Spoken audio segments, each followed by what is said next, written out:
Excerpts from the warning, Testimonies and Prophecies of the Illumination of Conscience by Christine Watkins. Carter Smith. When I entered the church for midnight mass on Easter Sunday morning, amidst hundreds of lit candles, ringing Easter bells, and twirled chandeliers, I was transported into the infinite majesty of God. Everywhere I looked, it seemed as though I was seeing eternity.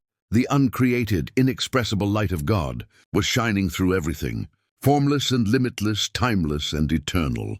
People were singing, "Christ is risen," and I was speechless, trembling.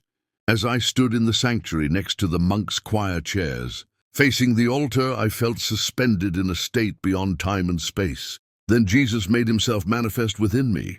His heart seemed to beat in rhythm with mine, to the pulse of an exquisite peace. Then through Jesus I experienced God the Father inwardly, yet also as a separate person.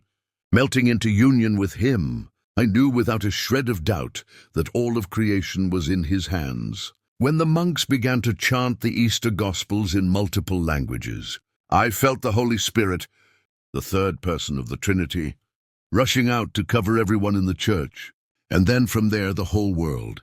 Then I felt him rushing back to the altar, drawing all things back to Jesus. He was like a sacred wind, some incomprehensible mystery. The words, "Holy Spirit," do not do justice to who he is. This mystical experience lasted from midnight until the very last blessing of the Easter liturgy at 4 a.m., and when it ended, I felt like I had been reborn. God had dressed me with new robes, and I never wanted them taken away. Nowhere else had I ever experienced God so intimately. The Byzantine monastery became my new home, and I planned to live and die there. Marino Restrepo. My illumination of conscience. It was at that moment, when I was completely destroyed as a human being, that God walked into my life. Throughout the night, for about 8 or 9 hours, the Lord held me in a mystical embrace.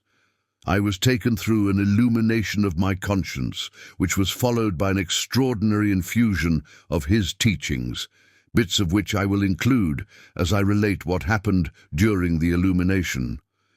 Although I will often use the words, "the Lord showed me," when describing the illumination, only after it ended did I understand the Lord to be its source, for at the time I didn't know who the Lord was.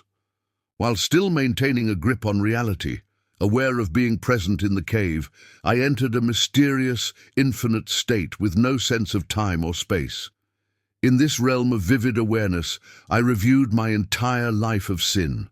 As I witnessed scenes from my childhood, I saw how, step by step, I grew increasingly attached to the external world, abandoning my relationship with the Holy Spirit, who had permeated my entire existence. I saw how profoundly my attachments developed to my environment, to material possessions, and to the people in my life.